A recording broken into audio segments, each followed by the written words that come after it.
This is absolutely essential. Actually, in the first verse of the Bible, it says, in the beginning, God created the heavens, plural, the earth, singular. So right from the first verse of the Bible, we have this revelation that heaven is plural. Now, there are two passages in the New Testament which bring this out very clearly.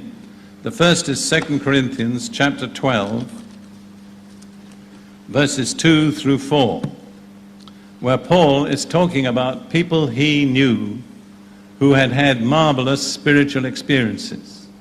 And he talks about one particular person who was caught up from the earthly level into the heavenly. And he says he doesn't know whether he was in his body or not. This is what he says.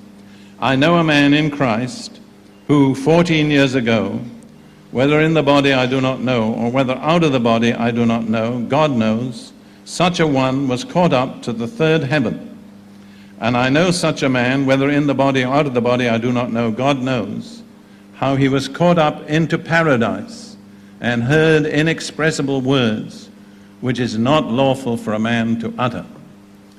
Now, Paul says this fellow Christian he knew was caught up into the third heaven.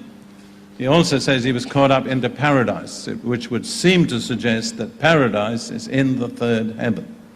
And since there he heard the words of God, the third heaven would apparently be the dwelling place of God.